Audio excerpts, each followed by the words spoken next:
Hello students, how are you all?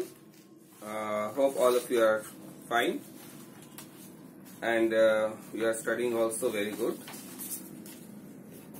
Now in this continuing our video lesson, today we will start from page number 132, water as a universal solvent. This is also you have already studied that why it is called universal solvent. Water is called universal solvent because it can dissolve large number of solid, liquid and gaseous substances in it. For example, water dissolve liquid like solids like salt, sugar, baking soda, liquid like alcohol, juice, milk and vinegar, acetic acid, that is gases like oxygen, carbon dioxide, nitrogen and ammonia is also dissolved in the water. So water dissolve most minerals and nutrients present in the food also. They help us in our body to easily absorb and dissolve material. So when we drink water, we are getting those minerals and nutrients. It also dissolve waste material of the body and remove in the form of urine, and it get filtered in the blood in our kidney. Dissolution of oxygen in water help aquatic plants, animals to survive, and dissolution of carbon dioxide helps aquatic plants to survive. Okay, to do photosynthesis. So this is, and also you have studied about what is a solution. Solution means the solute, and a solvent makes a solution. Solute means the substances that get dissolved in another substance are called solute, and the liquid in which solute mainly get dissolved, they are called solvent. So solute plus solvent are called combinedly called as solution. Now we have also seen in your class 6 the factor affecting the formation of solution. What are the factors that affect the solution? First is the stirring. You have seen that when your mother dissolves sugar, salt in water, she used to dissolve with the help of stir with the help of a spoon. So stirring will increase the solubility or the formation of solution. Increase in temperature. If you increase the temperature, solubility rate of formation of solution will also increase. Particle size, as the size of the particle will small, it will get dissolved more quickly. Suppose instead of sugar crystals, if you take powdered sugar, so powdered sugar will get dissolved more quicker than the sugar crystals, okay, in water or any other liquid. Now next is a very important, those last two topics that I have just discussed with you, you have already studied in your previous classes. But the main thing here that we have to study here, that is a dissolution, physical and chemical change. So one by one we see the dissolution. Dissolution of covalent compounds in water. What we see here? Dissolution of covalent compounds in water. Dissolution of covalent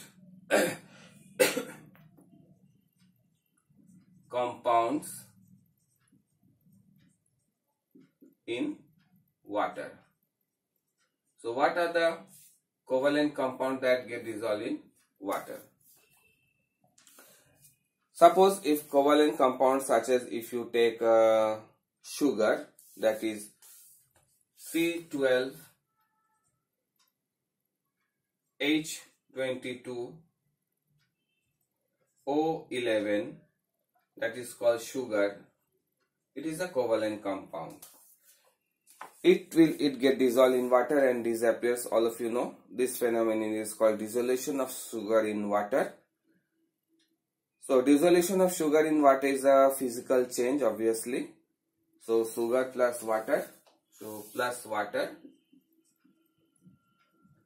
it gives a sugar solution. Okay. So it is a physical change. because we can separate sugar from the sugar solution by the method called crystallization. So physical method. Okay. So no new substances are here formed, just a solution. Now the dissolution of ionic compound in water. Ionic compound. Now dissolution of ionic compounds. So if you take ionic compounds such as NaCl, very familiar word, that is salt. Common salt is NaCl. Sodium chloride is an ionic compound. There is a division of opinion of this question. So when salt is dissolved in water, it forms a salt solution which is homogeneous in mixture. It retains the property of both the components. So again it is a physical change. Okay, so when sodium chloride is dissolved in water, dissociates with sodium and chlorine ions. It dissociates sodium and chlorine ions. So sodium plus chloride with water, it gives salt solution. Again it is a physical change. So so when sodium get dissolved in water, the sodium and chlorine both dissociates to form sodium ion and chlorine ion. So sodium chloride NaCl, when dissociates, it gives Na plus Cl minus, it dissociates. Both are in aqueous state. Now after the dissolution of salt in water, solution can be conduct electricity, because pure water is not good conductor of electricity.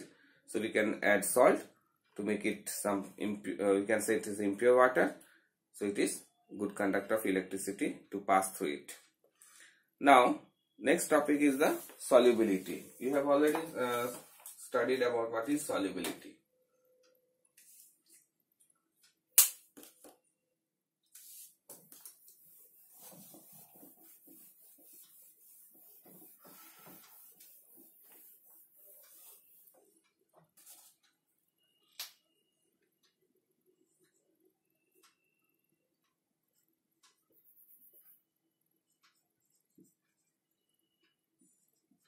Solubility.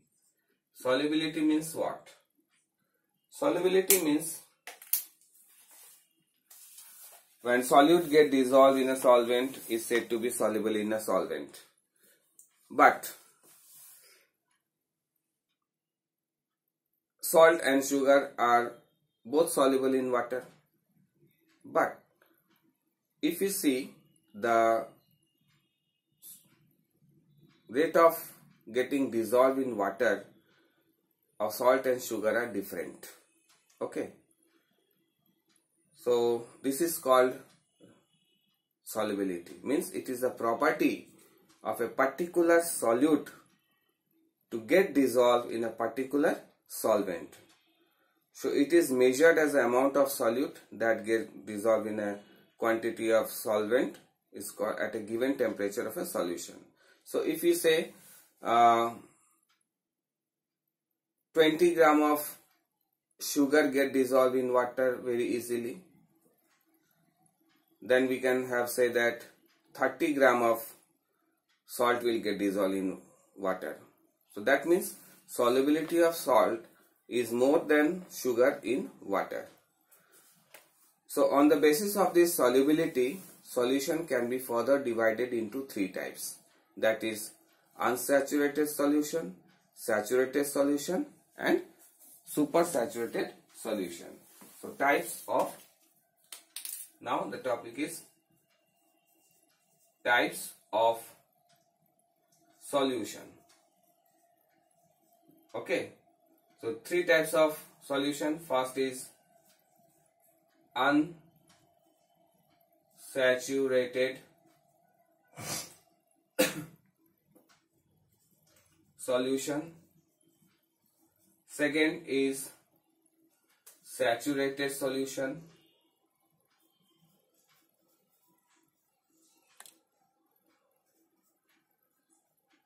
And third is supersaturated solution.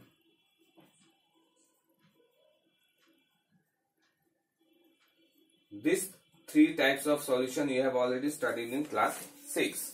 So what we will discuss once again, what are these unsaturated solution? Unsaturated solution means a solution in which some more solute can be dissolved in a solvent at a particular temperature, or we can say at a constant temperature. If some more solute can be dissolved in a solution, it is called unsaturated solution. Okay, then what is saturated solution? Saturated solution means at a constant temperature, if no more solute can get dissolved, is called saturated solution. Okay, means unsaturated means some more solute can be dissolved at constant temperature. Saturated means no more solute can get dissolved at constant temperature. And what about the third one, that is supersaturated solution? It means some more solute may be dissolved, can be not, it's may be dissolved hotleও হতে পারে, that is called হবেই, this is not, may be get dissolved at a constant temperature. That type of solution is called supersaturated solution. Okay, so you can make of your own supersaturated solution or like that. So for that you can take a beaker, tablespoon, stirrer, burner, water, tripod stand and wire gauge. Take 50 ml of water in a clean beaker, add 2 teaspoons of salt to it, stir it, get well. Again take a spoon full of salt and mix it to the solution. Keep adding the salt and stir it till added salt started getting to a base of the beaker. Means last spoon when you will put, it will not get dissolved, it will settle down at the bottom. Now place this beaker over a tripod stand and place on the burner and light it. When you will increase the temperature, what you will observe? You will observe that when salt is added to the water in the beaker, salt get completely dissolved and disappear. On adding more, at last you will say last spoon of salt does not get dissolved. But on heating, more salt can be dissolved in it. So what conclusion we have seen? So when more solute can be dissolved, it is unsaturated. No more solute can be dissolved, it is saturated. But when we increase the temperature, some more solute can be get dissolved. So it is called supersaturated solution. So on increasing the temperature, we can make a supersaturated solution. Next is the factor affecting the solubility of a solution. Factors, what are the factors that affects the solubility?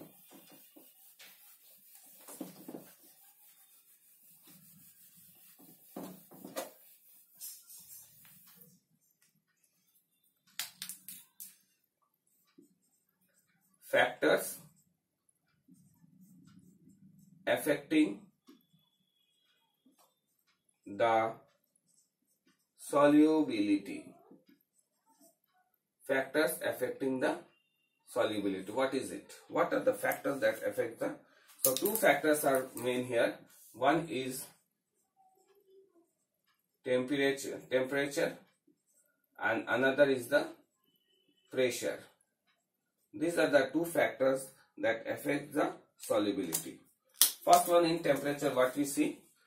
Generally solubility at constant temperature, we will get a saturated solution. But if we increase the temperature, what we have seen, we will get a supersaturated solution. So if we, that means solubility of solids mainly, if we increase the temperature, solubility increases. Okay, but in case of gases, if you decrease the temperature, solubility increases. Suppose carbon dioxide get dissolved in water to form carbonic acid. If you decrease the temperature, so both rate of death of aquatic animal increase in summer due to the less dissolved oxygen in the water, Okay, because oxygen get dissolved in water at least temperature. Okay, so therefore what we can say that it's better to when the taste of cold drinks is better if it is cold. So sometimes we see in case of solids, solubility increases with the increase in temperature, but the solubility of gases decreases with the solubility of gases increases with a decrease in temperature. Next is the pressure.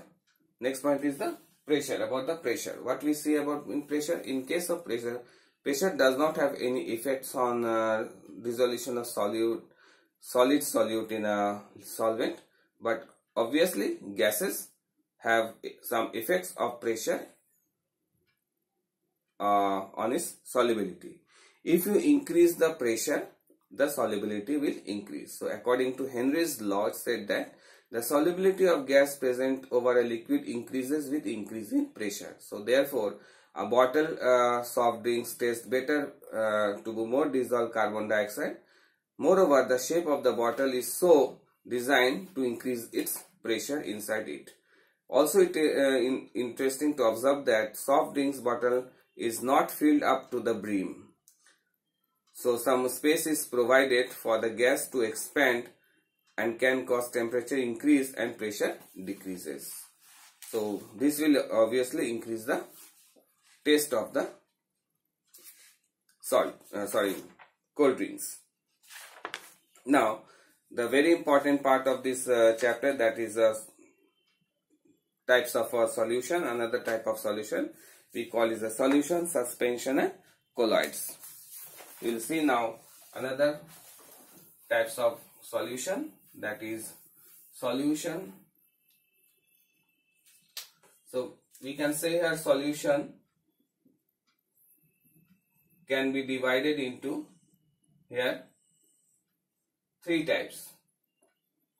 One is called true solution, second is suspension,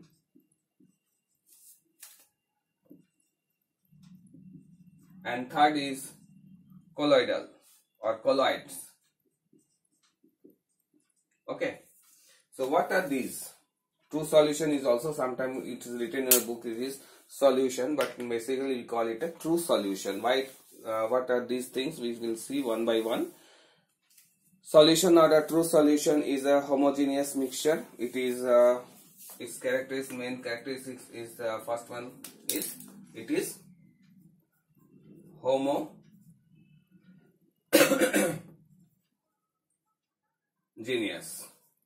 Okay, it is homogeneous in nature because size of the particle here is about less than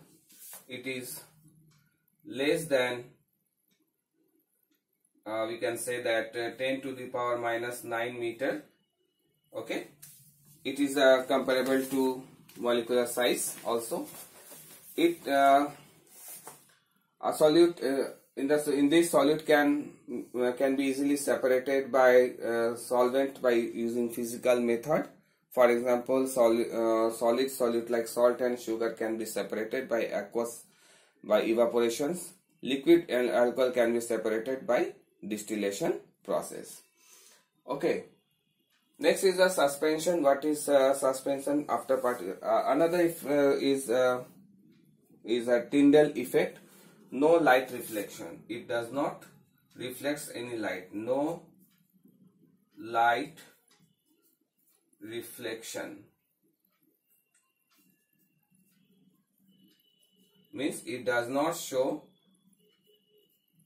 any Tyndall effect.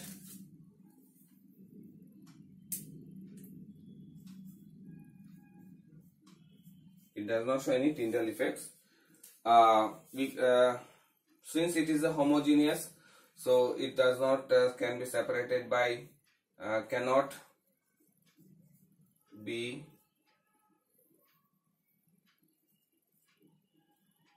separated by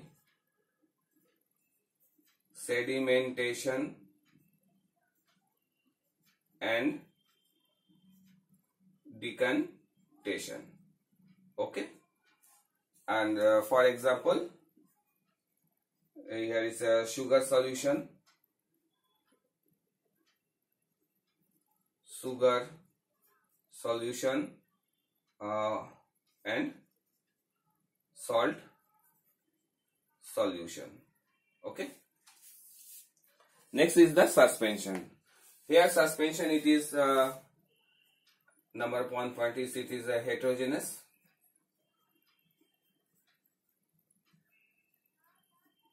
Okay, it is heterogeneous.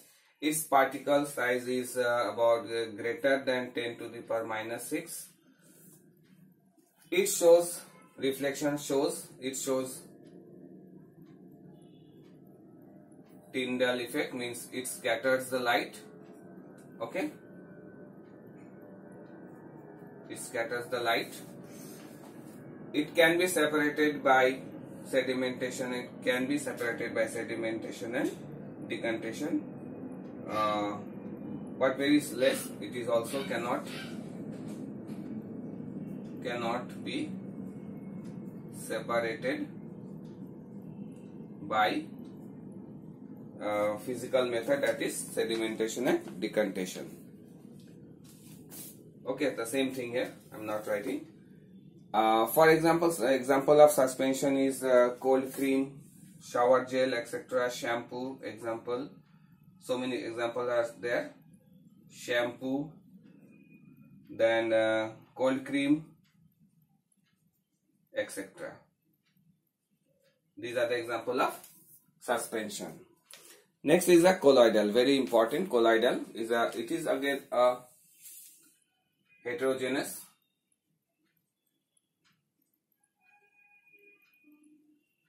Okay, its particle size also varies from 10 to 10,000 angstrom.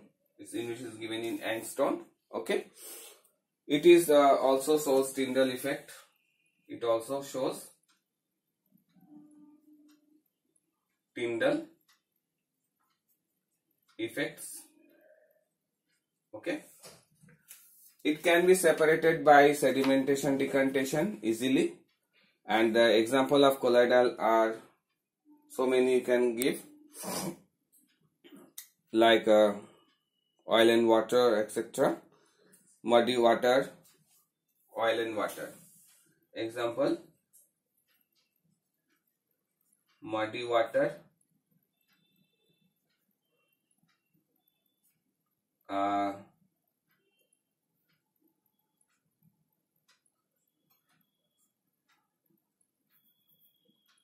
oil plus water. So these are colloidal solution. So these are the three types of solution, that is solution, true solution, colloidal solution and suspension. So these are the three we have seen here. Okay, so sorry, here some examples are missed out here. So these two examples are different. Suppose it is in a colloidal, you can have the example of muddy water. Okay,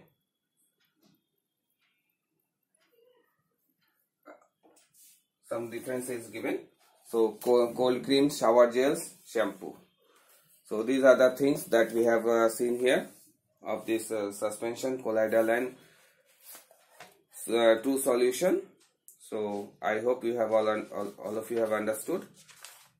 In the next video lesson, we will continue with the water of crystallization.